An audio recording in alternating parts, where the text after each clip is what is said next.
Hello and welcome to my review video for the Huawei Nova 5T. So this was sent to me by the insiders and it's the usual deal where I pay a deposit, they send me the phone, I test the phone, if I want to keep it then that's it, if not I can send it back and get my deposit back. So pretty standard stuff. So I've had this sort of 4 weeks now, a month, so I've managed to give it quite a thorough testing. I've used it pretty much day in day out as my main phone. It works as you would expect really a phone does. It does all the calls brilliantly. The Bluetooth works fine. Bluetooth is 5.1 on this, but I've had it connected to the car stereo. I also got sent some free buds, you know, the little earpods to try, and the smartwatch GT2. No problems hooking up with that. The calls were very clear. It played music, no problem either. I have Amazon Music running on my phone. There was no issues with that. Had the little radio playing. So for day-to-day use, it was absolutely perfect. The only small difference with this phone, which I'll show you now, I've actually got it off at the moment. I'll just get the pin. And, oh, in fact, I will take the cover off first. That will be a good idea, won't it? Then I can get to the SIM tray. Right, here we go. There's the SIM card tray. So I've just got a little pin. There we go. So it's dual SIM, but I've got P20 Lite at the moment, and instead of two SIMs, you have a SIM slot and a SD card slot, micro SD card, I should say. So you can probably gather from that. Oh, that's jumped out. This was a mistake. Just pop that back in. Maybe. There we go. Right, I'll boot that back up. So yes, there's no SD card slot on this, although it has 128 gig internal memory, so one would hope that would be enough. I've managed to catch all the lights. There we go. Sorry, I'll angle that down a bit. I have a new ring light, which you've probably just worked out. It boots up pretty quick. Most of Huawei phones, I think mid-range and upwards, are pretty quick now. All pin required, bear with me. The dual SIM, you can make it default to one SIM or the other. You can tell it to do that for calls and data, etc. Or you can get it to ask you every time you make a phone call, come up with a little option, SIM 1 or SIM 2, and you can press which one you want to dial out with. You can also, which I thought was quite handy, get one SIM to divert to the other if there's no signal or if you don't pick up, which I thought was really handy if you're in an area where the reception's a bit dodgy. You can just get it to auto forward. So yeah, brilliant on that. One thing that I was a bit disappointed about though is that the home feed doesn't loop round anymore, or there's not the option to get it to loop round anymore, so you have to go backwards and forwards. I did like the idea of just going round and round and round all the time. But it's not the end of the world, it was just a nice little feature, I thought. So one of the big selling points, apart from the camera itself, which I'll come on to later, is the battery. So if I just pop that down a sec, I just need to refer to my notes. I did a proper, what I call a dead battery test. Shift that out of the way. So I ran the battery out to completely nothing, made it switch itself off, and then charged it from dead. So they were saying that to get 50% worth of battery would only take 24 to 30 minutes. So I did try this, and at 50% it took 31 minutes. So it was just outside that. But half an hour to get 50% of charging your battery is not bad at all. To get to 100% it took 1 hour and 28 minutes. The thing I found, and it does make sense, don't get me wrong, but you do have to use this charger. It's a dual current charger, and I'm guessing that's like the whole point of it. It's specialised for this phone to give it that quick charging. I did try charging it on like an extender block, a bit like it's not a USB hub, but you know, it's a big brick that's got several outlets on it. That took twice as long on it, so just be aware of that. Excuse me.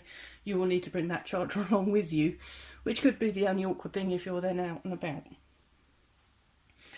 So yeah, but battery life, as in how long it took to run down, was quite reasonable.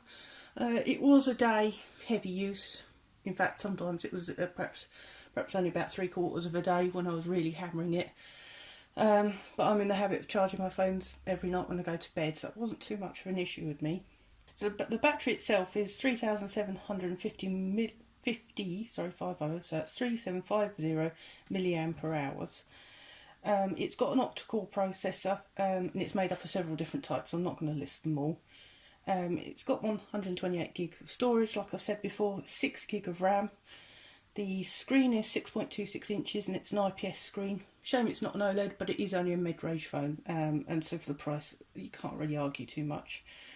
The camera is 48 megapixels and will do 1080 at 30 FPS on video. Again, I'll come to the camera in just a sec.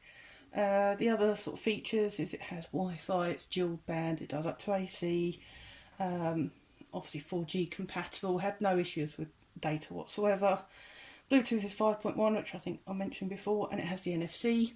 As I mentioned briefly in my last video, I have actually set up Google Pay now, so I've been using that everywhere. It's actually really great, really pleased with it. The operating system is Android 0.9 out the box, but it upgraded immediately to 9.1. I've read several places saying that it's upgradable to Android 10, but nothing's come up so far, so unless that's going to be something for the future. One other thing I should mention, I forgot to mention, is when you take the initial plastics off the phone, it actually has a pre-installed screen protector, which I thought was really great. As it's quite a new phone, I was finding that you can only sort of get the cheap and cheerful ones, or the glass protectors, which, you know, it's an actual tempered glass you put on top, and I can't say I particularly like those. So, yeah, props to Huawei for that. Okay, the fingerprint scanner on this is now on the side. It doubles up as a power button. So if it's locked, all you have to do is run your thumb over, or I'll swap hands. If you're like me, you can just open it with your finger instead. Personally, I prefer the ones that used to be on the back. Again, like the 20 Lite's got a circle on the back, you just press. But when I was talking to my brother about it, he did mention that a lot of people are now using magnetic mounts on their cars. So if the magnet's on the back of the phone, you can't then use the fingerprint reader. So I thought, well, that probably makes sense. So it is handy on the side. You can just pick it up, not like that, but perhaps out your pocket. You know, you can pick it up and straight away your phone's active. The only problem I found that is when you're then putting it into your pocket after you switched it off, you have the same problem. And it has been some pocket dialing and things before. I'm wondering why my music suddenly started playing itself. Not so sure about that. Again, I think that's why I prefer the one on the back. Much harder to mess up, really.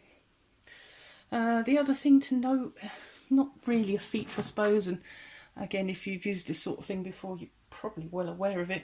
But when you make calls and you're dialing out, if you have the smartwatch or the earphones things hooked up, which will actually come up, and the little loudspeaker symbol, changes to like a little ear, and then if you press the ear, it will then ask you what device you want to switch it over to. So I thought that was quite smart as well. So what we're here for really is the camera. Okay, so the AI seems to be better. Not that the old AIs were bad at all by any stretch, but it just seems to have a bit more of an edge. I guess they've tweaked it a bit more for their newer versions. So the pictures were, colour balance and things were coming out a little better. But the actual quality of the photos, I didn't really notice that much difference. The only difference I noticed is when I was taking photos of people, especially more close-ups, they did seem to come out better. But to be honest, a lot of photos I take tend to be of landscapes and the dogs and stuff, and there wasn't a world of difference. Again, it's hard to explain. I will insert some pictures so that you can see a few of different ones I've taken, just with the 5T.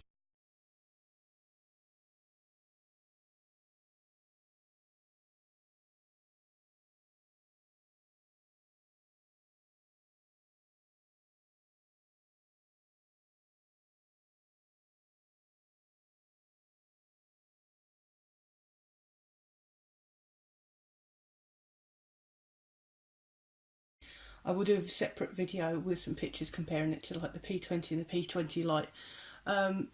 It's a bit hard to explain. It's different, but not that different. However, you know, easy to use. It's pretty much point and shoot. You can go into the settings and you can go into the Pro mode, which lets you set up all the balances and things properly. If I'm 100% honest, I don't quite understand it all myself. That's why I like the AI mode. But yeah, so photos, it's great. I say 128 gig of RAM, you're not going to fill it up. No problems at all, really. So I feel a bit mean because I've been saying this a lot for the Huawei videos. Many months ago, I got the first Huawei phone, the P20 Lite, and I think I was so blown away with it compared to what else was on the market at the time, that now the others are still very good, and I still think they're good value for money. It's just that they don't have that wow factor the first one did. So I do feel like I'm underselling these sometimes. But cost-wise, at the moment on Amazon, they are £320. So is it worth that much? Well, yes. I mean, I know this sounds stupid, but it really depends how much you're going to use it. If you're on the camera all the time, then yeah, this probably is the phone for you. It's a mid-range phone, but it takes excellent photos, and you're not paying the earth for it. It's one thing I refuse to do with phones. I don't buy £1,000 phones. I can't afford to, frankly. But I just think they're overpriced. So I think for the value for money, £320 probably is worth it. If you can get it on a sale, even better. But just to keep in mind that if you want the quick charge function, you really need to take the charger around with you or buy a second one for workplace, etc. So that's the end of the review. Thank you for bearing with me. Hopefully I didn't waffle on too much, and hopefully I'll catch you in the next one. Thank you. Bye.